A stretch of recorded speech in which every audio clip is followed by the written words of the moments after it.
Good. I'll just put it right here somewhere. So like I said, like our STS class focuses on like different cultures and stuff like that. And like obviously you have like had a multicultural experience, whether it's like NASA. And like as a general like question, like what would you say your like experiences are in like cross-cultural environments? I spent a year living in Germany when I was a postdoc, Oh really? and then working with NASA. We did have European and we flew with the Russians, and the Russians flew with us during that period. And then I did a semester on semester at sea, where we went to 13 countries in a semester. That's a lot. And then we've done a fair amount of private, personal international travel. Right. Just as an aside, where in Germany were you? Heidelberg. Heidelberg. Oh, it's beautiful. It is lovely. Oh, we had a wonderful time. Yeah, I have a lot of family from there. And I was born myself in Germany. Where? I was born in Tübingen, but all my family's from Bavaria. So that's my citizenship is like German and American. Yeah, I loved it. Yeah, it's so pretty. It still feels like going home when I go over there. It's so pretty. It is. All those like university towns in Germany are like super pretty. Mm-hmm. Okay, so did you ever come into like a time when cultural miscommunications or a difference in cultures really like affected what you were doing like specifically? Do you have any examples of that? Well, you have to always. People think differently than we do, and Americans who never have a passport, never leave this country, you can't imagine that there's anything different than the way we do things, because everybody here thinks sort of the same way. When I lived in Germany, our colleague that we were working with at the Max Planck Institute, so he was a scientist in an international lab, and he rented a home. He never bought a home, which would be very unusual here for people. He's in the same place. It's not like he moved around a lot. The same place for I don't know how many decades. Never bought a home, and we talked to him about it one time, and he said that people there many of them had been refugees twice in their lifetimes, once or twice, World War I and World War II, and they knew that everything could be taken away from you in a heartbeat. And so what he did with his money is he took great vacations. He went to Sri Lanka, for a month, and he collected memories and not property. That is a very German thing. Yeah, he did build a house after we left. Years after we left, when he was heading toward retirement, he built a house. But until then, no, he collected experiences and memories. Yeah. Yeah. Real quick. Hi. I missed class this morning. Oh, I'm busy right now, but I'll talk to you in a little bit. Okay. You just if you have homework, just put it in the file thing right there. Thank you. Yeah. Sorry. Yeah, no, that's okay. Also, it's pretty typical just in general, I think, to rent in Germany. Like, even now. Yeah, but that's not the American dream. The American dream is you have to own your house. You have to have a piece of your real estate. Yeah, I think part of that's, like, they're so bureaucratic. You have to get, like, 3 permits just is that to, like... right? Yeah. If you have, like, land, you're not allowed to build on it unless you, like, get, like, a surveyor to say it's not, like, going to destroy the environment, and you have to get, like, 3 different, like, passes or something. Yeah. Did you develop any, like, specific plans that... or like strategies, I guess, that would help you like bridge like cultural gaps ever, like consciously even? I don't know that I did. I think just keep your mouth shut and your eyes open. Yeah. Listen a lot instead of talking so much, and try not to assume that everybody is like us, thinks like we do, or that there's a right or a wrong. It's not right or wrong. It's just different. Yeah. Oh wow. Where do you think you came from, like, specifically? Like, where would your cultural location be, if you were to say? You mean my ancestors? Yeah, I guess so. But, like, also, like, maybe where you grew up or, like, parts of your life that, like... Well, I grew up in the South of the United States, and so that's, culturally different than a lot of places. My family, all my siblings stay there. They don't travel. They all live within 100 miles of where we were born. So I'm the only ingrate to leave home out of all of us. And they started calling me that damn Yankee when I moved north to Virginia. So it still is culturally different in a lot of ways. Yeah. Okay. Sweet. Let's see. Like specifically when you were in space, did you have to deal with like a lot of different like cultural cross-cultural interactions and things like that? Not really. The only non-U.S. citizen I flew with was Claude Nicollier, and he was an ESA astronaut from Switzerland. And he'd been in the United States since 1980, so he'd been in the United States for how long? Well over a decade. Right. Then, and so he was normalized to our way of thinking. He understood it to be cross-cultural, but we didn't. Claude was Claude. He was just one of us. Except when we did a post-flight tour through Switzerland after the flight. It was a Hubble mission, and it was like walking around with Elvis. He could everywhere he went. Kids were coming up to him wanting an autograph. Nicoye, Nicoye, Nicoye. Sign my thing. Even skiing. You have trouble skiing, getting on the slopes because people would recognize him. Oh wow. He's a great guy. They do love skiing in Switzerland. Let's see. Okay. Do you think that if someone were to say that engineering or science kind of like transcends like cultural boundaries, would you think that would be an accurate statement? Yeah, I think so. We speak this. It's a language we all speak. Right. When I was in Heidelberg, the scientists were all German, but the technicians. One of the technicians was, I guess, an ethnic German who'd been stuck in Poland for a long, long time and finally got back to Germany. And so it was really fun.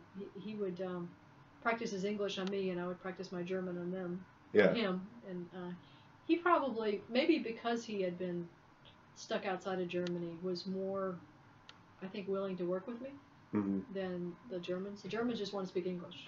They weren't. So we all spoke English. Yeah. So I didn't get much chance to practice my German, except with this one guy who was willing to do that with me. I think it's often like a point of pride for Germans because they like learn like 3 languages when they're like super young, and I think it's oftentimes like a point of pride. Like, check out how great I can speak English. Yeah, and they think we're clods because we don't. Or I don't know if we're clods or we're arrogant. We're ignorant or arrogant. I don't know what the impression is there, but. I think sometimes like Germans think that like Americans are kind of like dumb. Yeah.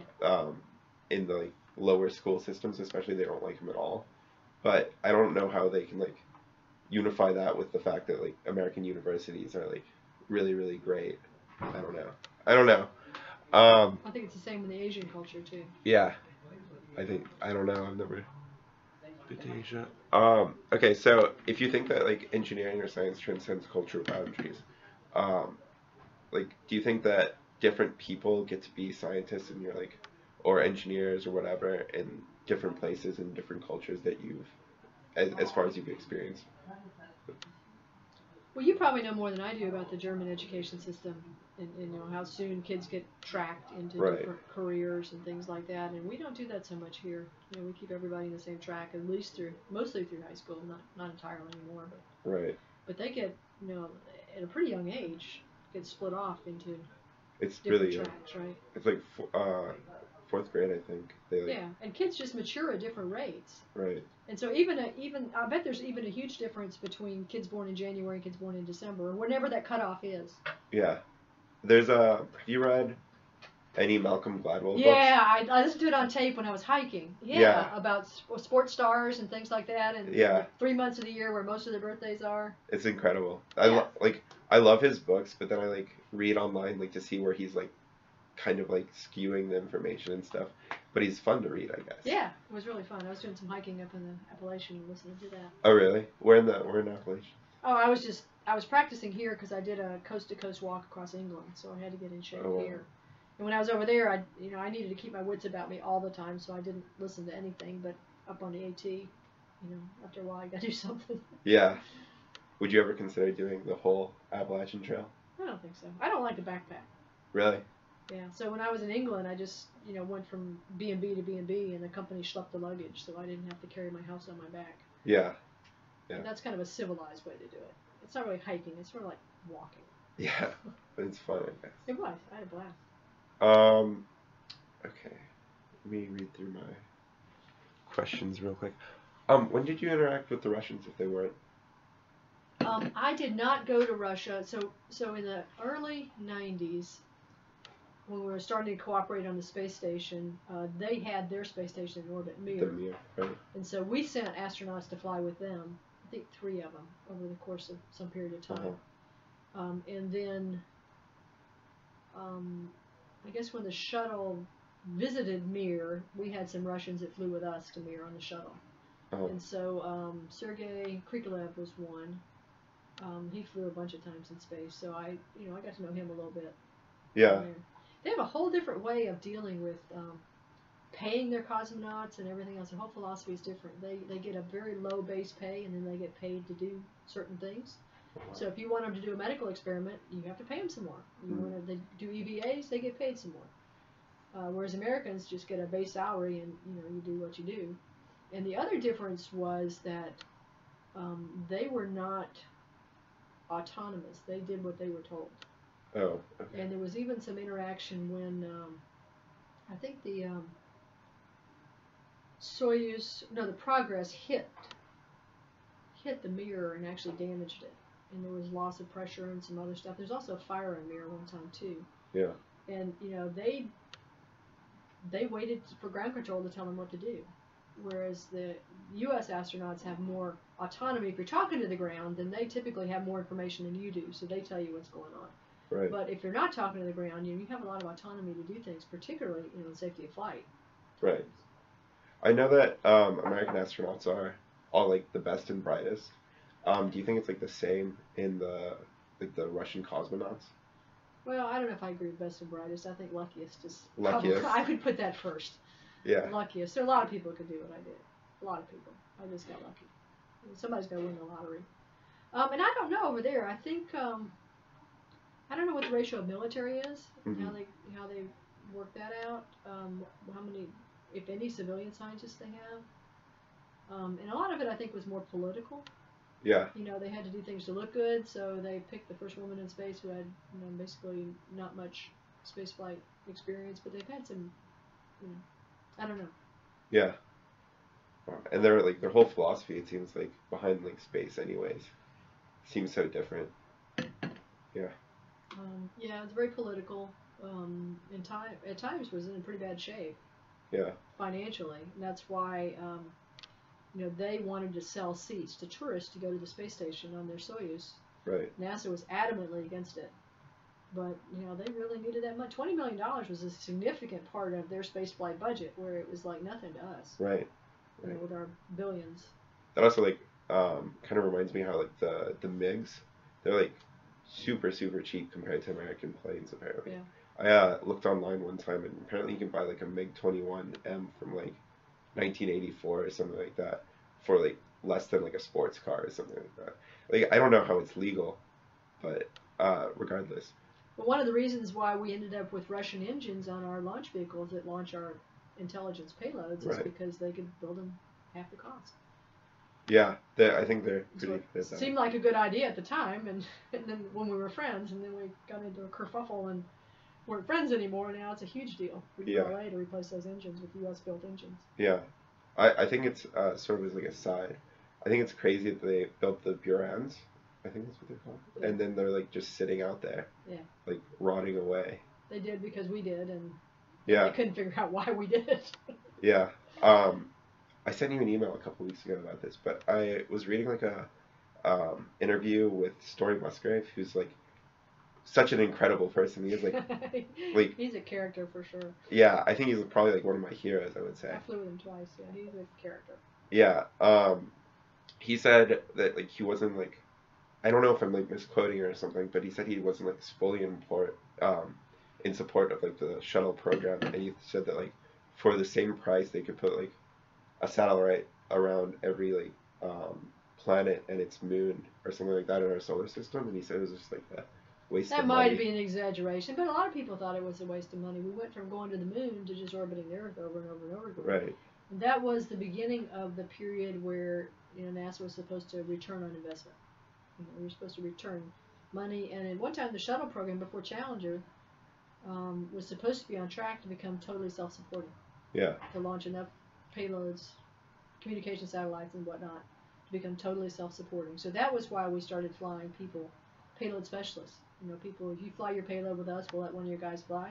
Right. And why we had a Saudi prince and a French Air Force pilot and a bunch of other people, senators, Congress. Well, they didn't help it.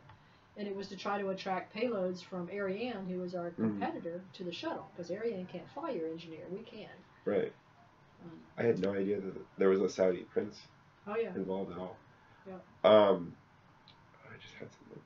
Oh, also, as an aside, have you heard about the like EM drive, Kanea drive, or like whatever? It's something like I think it was a NASA astronaut, or not NASA astronaut, but like a NASA scientist and some guy in England who's an aerospace engineer, figured out like a way, well, allegedly like figured out a way where they could take electricity and run it through what is like pretty much just a microwave and put it in um, some sort of copper alloy or something, like a tube, and for some reason it's like creating thrust, and they're like they have no idea why, and they keep on trying. Look into it. It's very interesting. Um, my brother who works is working on his PhD at the National Superconducting Lab in Michigan. He's like, there's no way it works, but every time like I look it up, they're like, yeah, they still like they took out another variable that they thought they could be like giving it thrust, and they still haven't figured out why.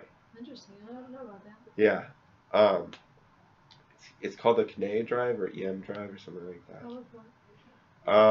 Okay, so cultural. Back on topic. Do you think, I guess, that these like cross-cultural experiences that you had would have made you into a better scientist or engineer? Absolutely. I think everybody should have them. Everybody should travel abroad and get out of our way of thinking. Everybody should listen to BBC and should listen to what's the Arab one?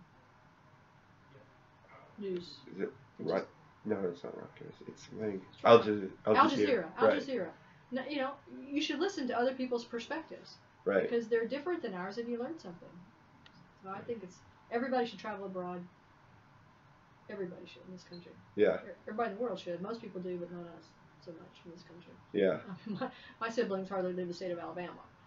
Yeah, yeah. My dad came from Charleston, and his like brother and sisters like pretty much just stay either in like South Carolina or like deep south somewhere. Yeah, there's a really great quote from Mark Twain. Something I can't get it right, but travel is fatal to ignorance and narrow-mindedness and something else like that. It's really fabulous quote. Yeah, I think Mark Twain was good for those.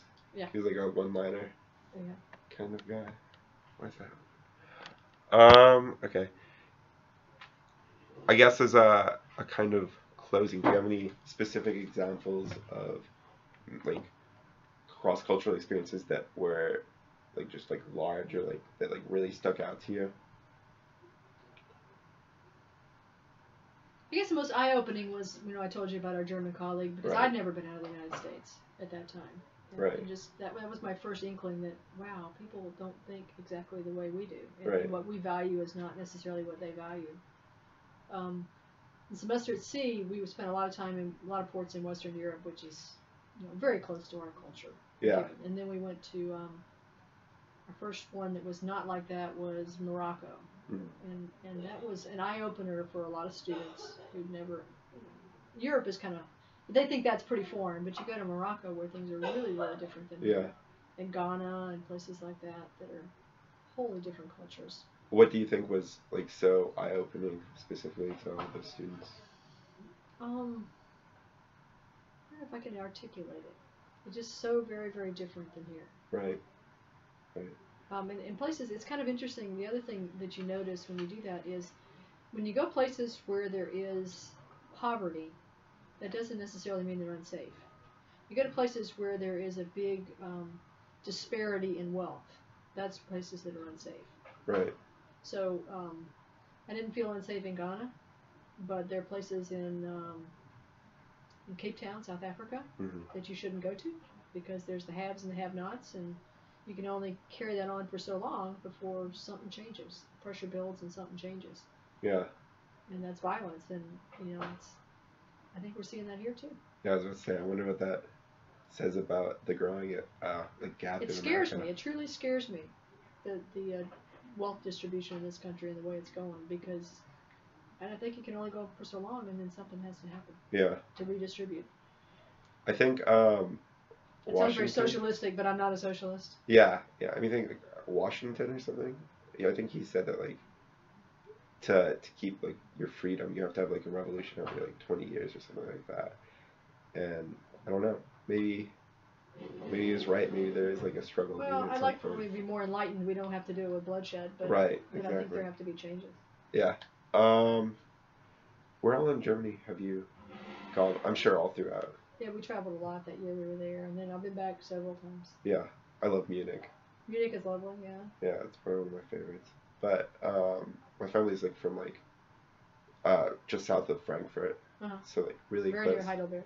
Yeah, very close. Yeah, and then Tübingen is like across in Baden-Württemberg, but it's just like I think it's pretty similar to Heidelberg. They're both like picturesque like university cities. We went to Hamburg on semester at sea. I was very surprised that was a very nice city. Really? I thought it was just a big, huge industrial thing, but they're nice parts. Yeah, very nice people. Yeah, there are somewhat like also not so nice parts. Oh, I'm sure there are. We just, when you land in the port, you go to the central part of the city, and yeah, it's very different. I think between like West Germany and like East Germany, even if like they say that like the gap is like getting really really close, you like go into like East Germany sometimes, and there's just big, like the buildings still look a little bit off. Yeah, we went to a science conference in Dresden back before the wall came down. Right. Years ago, 1979 or something like that, and that was eye-opening.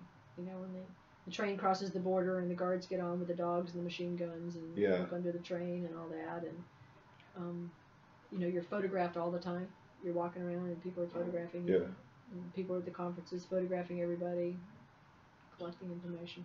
Yeah, and the fact that so many people like risk their lives to like go over the guarded borders, crazy to me.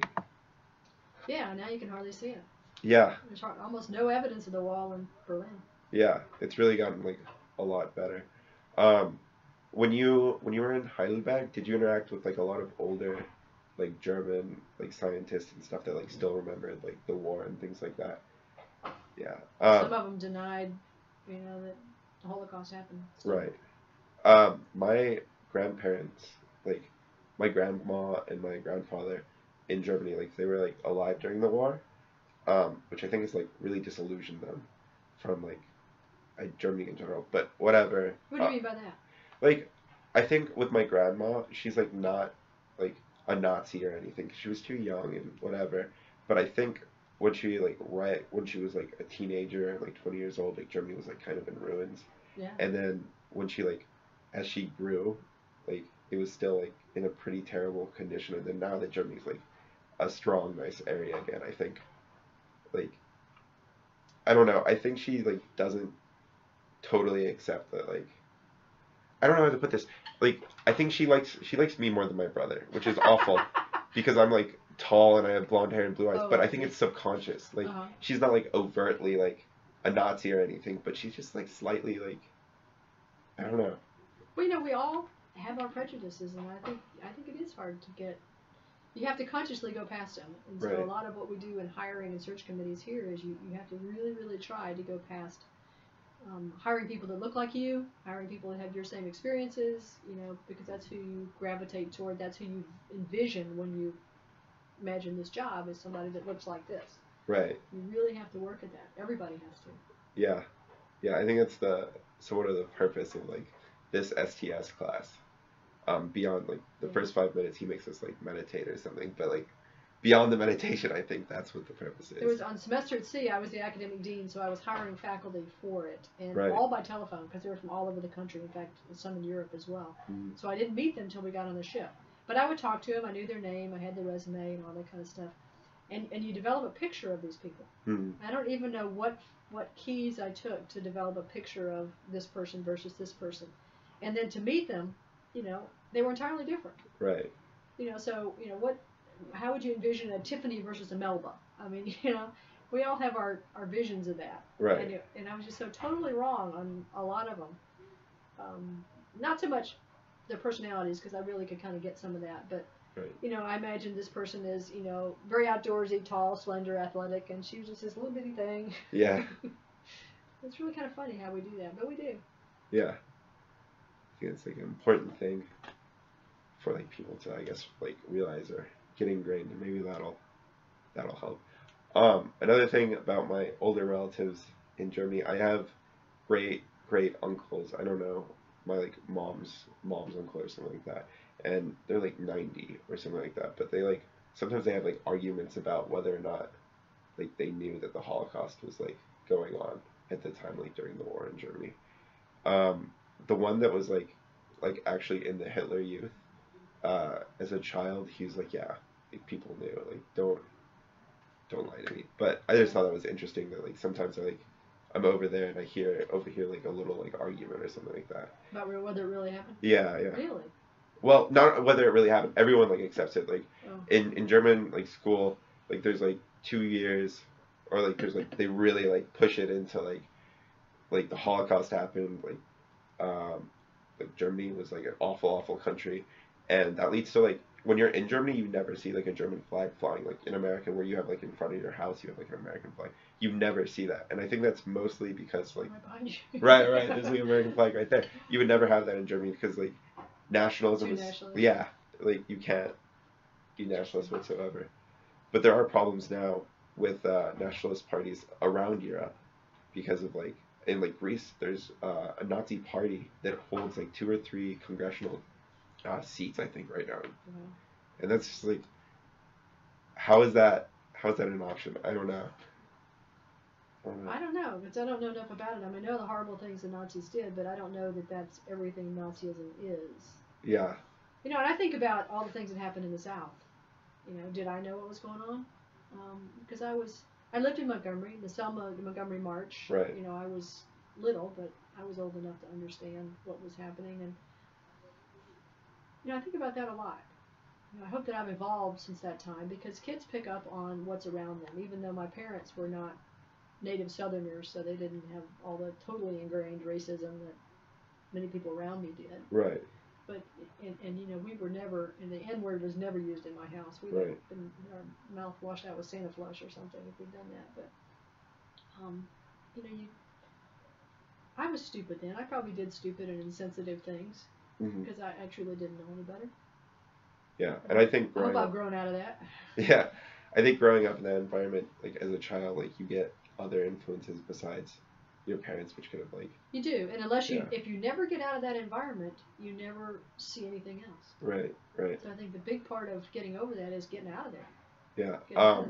This like I live in South Carolina, and they had that big fiasco after the tragic shootings like Charleston about taking down the war flag that was like on the monument or something, and it was just insane to see like the day before like it was coming down or something, like before people were talking about taking it down, I would never see like one of those Civil War cross flags, and then as soon as they like took it down, like I would just drive through like downtown Clemson or something, which is where I live, which is like a university town, and it should be like, you know, smarter, but I would see like so many like Civil War flags before Confederacy flags. There's a county around here that's just had a policy removing it from their schools, and that's in turmoil. I mean, right around here somewhere. Right. In 7th grade, I had to take South Carolina history, and the teacher was this real old Southern dude that was just like had like the like old Southern like draw, and he only wore cotton shirts that had been like grown in South Carolina. And whenever he like mentioned the Civil War, it was either he would say the Civil War, or sometimes he would like say the War of like Northern Aggression. Northern Aggression, yeah, I know that one, yeah. But you know, I think about that a lot. You know, the Confederate flag, and I had Confederate flags as a kid. You know, I had Confederate flag stuff, and I remember the Civil War Centennial, the 100s, where people dressed up in old gear and all that stuff, and you know, we could wear it to school. You know, if I had a long hoop skirt, I could wear it to school, and all kinds of silly stuff like that. Yeah. But you know, a flag it's just a thing that we attach symbolism to. Right. So I know the Confederate flag, a lot of people with experiences different than me, the symbolism they attach to it is hatred and racism and slavery and all that. Right. But for a lot of Southerners, that's not the symbolism they attach to it. Right. So people around South Carolina, they attach, you know, history and, you know, family and, you know, heritage and all that. That's the symbolism they attach to it. Yeah. And so, you know, they're not even speaking the same language, these people. Right. You hate it and don't hate it, but you know, I probably attach heritage to it. Right. I mean, I don't look at it and see hate. I don't look at it and see racism. But I am sensitive that enough people do that I don't want to offend them. So I have no Confederate paraphernalia, but I can understand particularly about decorating cemeteries, because that really is about family and heritage and all that. It's not about, you're not sticking a flag in a Confederate soldier's grave because of racism and hatred. Right. That you stick it in because they served, they were called to serve, just like our soldiers in Vietnam, where it wasn't a good idea, but they answered when they were called, and many of them were conscripted. So it's really honoring those people who did what they did, not racism. Right. I also think in the South there's somewhat like, maybe it's just because I grew up in a university town in South Carolina. There's also somewhat like of a stratification, I think, going on of like the people who are like considered really southern, like rednecks, and they were kind of like didn't have as much money or anything like that, and they're like kids who look like everyone like around here at UVA, and they're just like maybe the sons of professors or something like that. But a lot of the kids that would be like the same kids that were flying the Civil War flag, a lot of times I think they were still like relatively disadvantaged in terms of like economic means, and I think the fact that they felt like they were like pushed off also like helped keep that flag. I don't know. Yeah, it probably is more. Even in places that are not university towns, there's a stratification, but it's more aristocratic. The old South versus the white trash sort of thing. Right. And I would hope that the people who consider themselves the aristocrats are more sensitive, or at least have enough sense, not to rub it in people's faces. Whereas the rednecks, you're right, are different. I went to high school in a place called Hartsville, and it was like a boarding school, and it was for like science and math, like people in like South Carolina, and the high school students would go there. And it's in an area in South Carolina called the Corridor of Shame. The company Sunoco, like the Fortune 500 huge company in Sunoco, was founded there. So there was like a handful of like 6 or 7 like incredibly wealthy people there, and then there was like a lot of really really bad poverty, like beyond what I had ever seen before. And then there was like our governor's school, which was filled with like a relatively like ethnic like mix or whatever, and like the people in the town really disliked us because we were like, I guess we were different or something like that. And so like the way they would always like could tell that they were like yelling at us is if we had like more than one racial group in our like group walking around or something like that. If we had like a black kid, an Indian kid, and a white kid walking together, like the people that lived in the town would like yell at us or something like that because they knew we were from the governor's school. Yeah, there's a lot of that still around. Yeah. It's pretty sad. It is really sad. Little off topic though. Yeah. But it's cultural. All this is cultural. Yeah. It's just the same country, but cultural. Yeah. We have a lot of different cultures, I think, in the U.S. Yeah. Another thing, like, I don't think Germans understand about America is how like large it is. Yeah. Yeah. My godmother, who's German, like, I remember when we were really, really little, she wanted to like drive in like one day to like from like New York to like South Carolina, and then like the next day she wanted to like drive to like the Great Grand Canyon or something, and then go to like California. Or like, it's not like in Germany where you can drive 8 hours and be like the top or something. I know. That's what we loved about going to Germany, all of Europe. I mean, you could. Yeah. You can go anywhere in a day. Yeah, and with the TGV is and like the E-trains and stuff like that, it's like an hour to Paris or something like that. It's just really, really easy and really great. And with their open borders now that they're like EU, I like it a lot. Okay, well, thank you Sure. for your 33 minutes of time.